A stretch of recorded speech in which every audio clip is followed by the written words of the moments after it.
gens en fait pour parler de JUnit. Mais bon, je laisse les derniers s'installer. Ok, bienvenue. Donc on va parler de JUnit. Donc là, le titre de la présentation, c'était un petit peu dur de ne pas faire de jeu de mots dessus, parce qu'on est dans les Lightning Talks. Donc ce sera Jupyter en un éclair. On va essayer de faire ça assez vite. Ce sera une présentation un peu générale, un peu succincte, mais bon, c'est pour vous inviter à découvrir le JUnit 5. Donc moi c'est Sébastien Pouzol, je travaille à Bitomorrow depuis quelques années déjà. Bitomorrow c'est une boîte qui fait un peu de tout, on fait du cloud, on fait de la 3D et des drones, donc on fait voilà, vraiment des domaines assez variés. Commençons. Alors évidemment si on parle de JUnit 5 il faut se rappeler de JUnit 4 qui est un peu le mastodonte du test en Java. Alors JUnit 4 c'est assez vieux, ça a plus de 10 ans. C'était une bibliothèque les plus utilisées en Java. J'ai pris un des chiffres que j'avais trouvé pour 2015, c'était 64% des projets principaux sur GitHub qui utilisaient JUnit comme framework de test. Mais JUnit 4, c'était pas non plus le framework parfait. Il y avait des besoins de compatibilité qui ont fait qu'ils sont restés avec quelque chose qui devait tourner sur du Java 5. Donc ça implique quelques contraintes et quelques limitations, notamment c'est un petit peu dur d'utiliser facilement des lambdas avec JUnit 4. Il y avait aussi un petit manque de modularité, et c'est un petit peu délicat pour continuer à faire évoluer le framework comme il voulait, parce que notamment certains IDE s'étaient mis à utiliser des structures internes du fonctionnement de JUnit. Du coup, ils étaient un petit peu contraints, sans tout casser, sur leur structure même interne de JUnit. Et le modèle d'extension, ça qui est bien connu de JUnit 4, avec le duo le runner qui existe, enfin qu'on peut utiliser, on n'en peut en utiliser qu'un par classe, et sinon l'alternative qui est un petit peu plus récente, qui était les at-rules et at-class-rules, qui permet d'en utiliser plusieurs, mais des fois qui sont moins pratiques à mettre en place. Donc ça c'était JUnit 4. JUnit 5, ça a démarré le projet en 2015 avec l'initiative Lambda, qui a été proposée à travers une campagne crowdfundée sur Indiegogo. Ça, c'était un petit peu original aussi. Avec comme idée de construire vraiment cette fois-ci une plateforme extensible et c'est tirer un peu les parties des enseignements de JUnit 4, des petits problèmes qu'il y avait. Et c'est comme ça qu'ils sont arrivés sur un modèle d'extension unifié, notamment pour le nouveau moteur pour JUnit 5. Je vous ai mis en bas le comparatif entre la structure pour JUnit 4 et la nouvelle pour JUnit 5. Donc on voit bien qu'ils sont partis vraiment sur une structure à base, avec une plateforme commune en tant que socle, sur lequel ils font tourner des moteurs différents. Et donc JUnit Jupyter, c'est le nouveau moteur qui remplace JUnit 4. Mais notamment, ça leur permet aussi d'avoir un moteur vintage qui tourne à côté et qui peut faire tourner du JUnit 4 et 3. Par contre, ils ont aussi ils ont pris le parti de demander comme requirement Java 8 pour pouvoir enfin exploiter pleinement les lambdas notamment. Et ça a été publié en septembre 2017. Donc c'est vraiment tout récent. Ça a été pendant un an en release candidate à différentes milestones. Et là vraiment ça devient disponible. Alors on a parlé des engines. Si je reviens sur le slide d'avant. Voilà, donc au niveau des engines, vous pouvez en avoir plusieurs maintenant. On va détailler un peu Jupyter, qui est le cœur quand on l'utilise pour du développement Java, qui est un peu le modèle de programmation pour les tests. Donc ils ont choisi de découper les packages, enfin d'avoir deux packages séparés pour ce nouveau Jupyter, ce qui vous permet notamment de faire cohabiter les deux frameworks assez simplement. Vous pouvez avoir les dépendances des deux et avoir des tests qui utilisent la nouvelle API ou d'autres tests qui utilisent l'ancienne. Comme c'est des packages différents, il n'y a aucun problème d'implicite. Voilà. On va voir, il y a eu pas mal de changements, enfin pas mal de changements. Il y a eu des changements au niveau des annotations. Donc c'est vraiment le changement au niveau du modèle de programmation pour les tests. Beaucoup de choses évidemment restent inspirées de ce qui se passait sur JUnit 4. Ils ont aussi pris des inspirations dans d'autres frameworks. ou essayer d'expliciter un peu certains nommages. Ils ont aussi changé les assertions avec comme idée d'essayer qu'elles soient plus simples à écrire, à lire. Voilà, souci de simplicité, de praticité. Et enfin pouvoir exploiter à fond Java 8 avec beaucoup de choses qui vont se passer par les lambdas, par les streams. On va voir ça un peu plus en détail. Donc j'ai mis un petit comparatif pour mettre en vis-à-vis les deux. Alors le add test, ça tout le monde connaît, j'imagine, dans la salle. Donc ça ne change pas, heureusement. Par contre, vous avez vu, c'est plus dans le même package. Donc maintenant, on est dans org.unit Jupyter API. Les before et after, qui étaient implicitement pour chaque méthode, maintenant sont explicitement before each, after each. Pour les classes, bon, ça ils ont pris un before all, after all, ça ne change pas spécialement le sens. Tous les modèles d'extension avec les run with, add rule, add class rule, maintenant tout se passe avec un système d'extension unique, on a dit, unifié, avec un add extend with. Le add ignore, ils ont choisi de le renommer add disabled. Voilà. Ils ont repris le système de catégories, sauf que maintenant ça s'appelle des tags. Et il y a eu notamment quelques ajouts, j'en ai mis quelques-uns, ceux qui me paraissaient vraiment intéressants. Les display names qui vont vous permettre, on va voir un exemple juste après, d'avoir une écriture un petit peu plus sympa de ce que vous voulez afficher pour le nom du test, plutôt que les contraintes des noms de méthodes en Java. Le add nested qui va vous permettre de faire des arborescences, notamment pour creuser dans les différents contextes que vous voulez tester. Et éventuellement, maintenant, vous avez aussi de quoi faire avec add test factory, carrément de la génération de tests. Voilà, vous pourrez générer des tests de stream qui seront exécutés par JUnit. Donc au niveau des assertions, un des changements sympas qu'ils ont fait, c'est qu'ils ont mis le message en fin de signature, optionnel. Avant, il était obligatoirement en début de méthode, ce qui n'était pas forcément très pratique à utiliser. Bon, le support des lambdas, on va voir quelques exemples. La disparition, ça c'était un point sur la modularisation et le fait qu'ils ont cherché à avoir quelque chose de vraiment très indépendant maintenant. Donc JUnit tient tout seul. Avant, ils avaient une dépendance forte à Amcrest à cause de AssertDat, qui était le AssertDat de Amcrest en fait. Donc ça, ils ont retiré cette dépendance-là.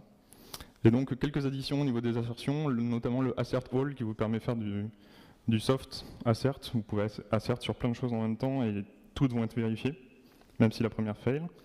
Et le assert throws qui rappelle un peu ce qu'on peut trouver dans AssertJ si vous utilisez ce genre de bibliothèque. Donc on passe petits exemples. Par exemple, assert all, voilà, vous pouvez faire deux assertions en parallèle et les deux seront exécutées même si la première fail.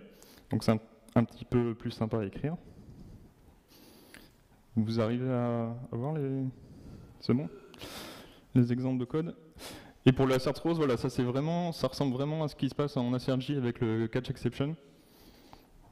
Donc maintenant on a un assert throws qui retourne une exception, enfin un throwable, sur lequel derrière on peut continuer à faire des assertions de façon assez pratique.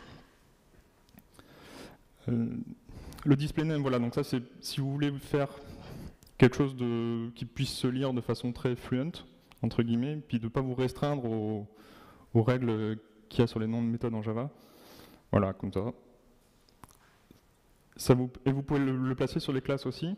Ça vous permet, dans ce petit exemple par exemple, d'obtenir dans votre IDE des arborescences de résultats de tests qui sont extrêmement lisibles. Voilà. Parce que c'est vrai que dans certains projets, on se retrouve avec des conventions de nommage des noms de tests, avec des underscores entre la classe, la méthode, le premier contexte, le troisième cas, qui deviennent un petit peu compliqués. Là, ça permet de vraiment découper la profondeur qu'on veut, quoi. Un autre élément intéressant, ils ont retravaillé par mal les tests paramétrés. Alors les tests paramétrés, le runner parameterized de base de JUnit 4 était, à mon avis, assez peu pratique. Il n'avait pas été pensé en fait pour être utilisé vraiment en production derrière. C'était plus un essai pour montrer comment se passait pour faire un runner en JUnit 4. Mais comme c'était fourni comme produit officiel, enfin livré avec le produit officiel, beaucoup de gens essayaient de l'utiliser. Mais ce n'était pas ce qui était voulu. Il y avait d'autres libs à côté, hein, si vous ne connaissez pas par exemple JUnit params, qui est extrêmement pratique, mais qui est une lib à part. Donc il y a des gens qui préfèrent utiliser vraiment ce qui est fourni par la lib officielle.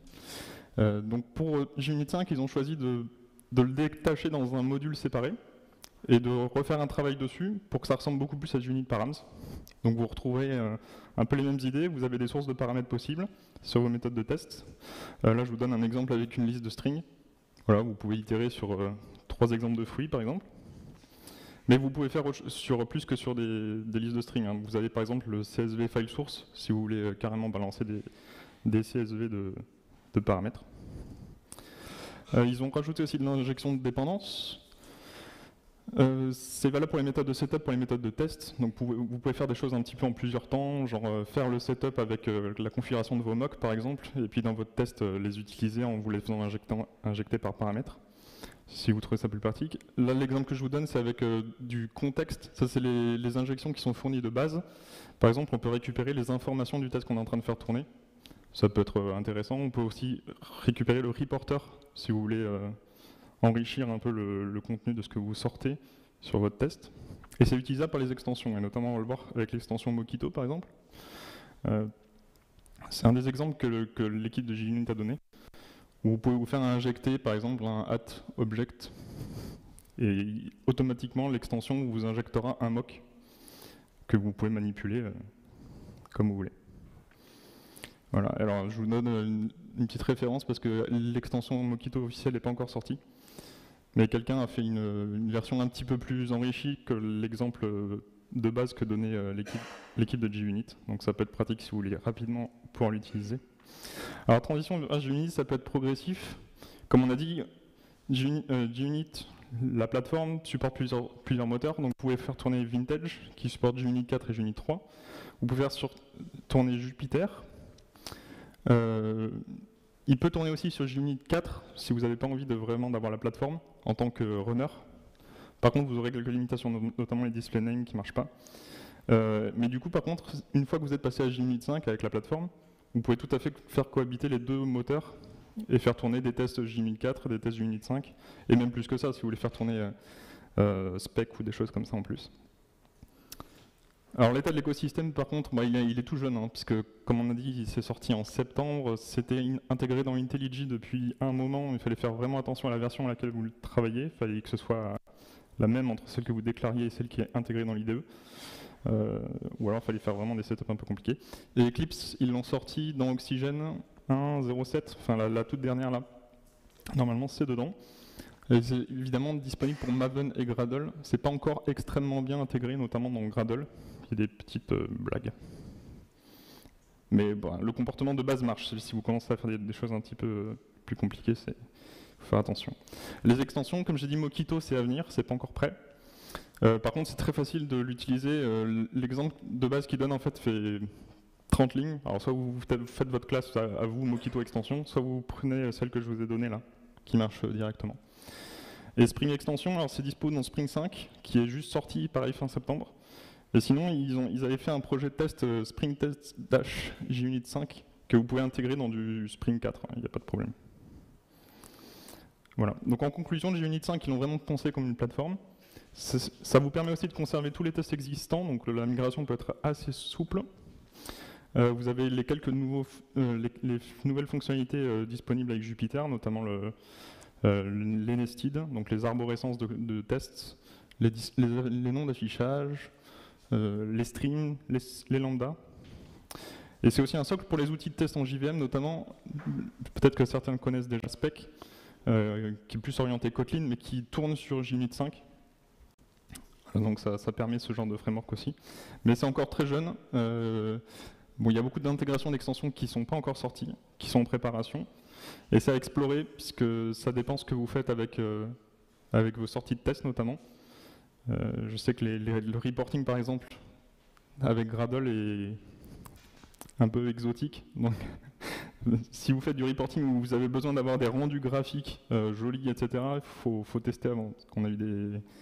Alors nous, on ne s'en sert pas comme ça. C'est plus important de l'avoir dans l'IDE que d'avoir une sortie HTML propre. Mais voilà, ça peut être un point important. Voilà. Donc si vous avez des questions ou des retours d'expérience ou quoi, vous pouvez me contacter à cette adresse-là. Vous pouvez retrouver plus de choses de la part de Bitomorrow sur notre blog. Et en référence, je vous laisse les différents liens. Bon, Unit 5, c'est assez facile à trouver. Surtout qu'ils ont un site de samples qui est pas mal si vous voulez démarrer. Ils ont des samples Maven, des samples Gradle. C'est assez simple sur leurs exemples qui sont faits pour marcher bien, de démarrer avec. Voilà, et l'histoire des extensions JUnit 5, je vous ai parlé de celle pour Mockito. Mais en fait, il en a plusieurs, il en a aussi pour Juice et compagnie. Donc c'est assez intéressant si vous voulez démarrer rapidement dessus. Voilà, il y a même la campagne Indiegogo avec l'historique de pourquoi est-ce qu'ils ont choisi de faire JUnit 5. Voilà, si vous avez des questions, ce sera peut-être plutôt après, mais voilà, s'il y en a juste une éventuellement maintenant, puisqu'on est un petit peu short au niveau du temps. Ce sera tout pour moi. Merci beaucoup.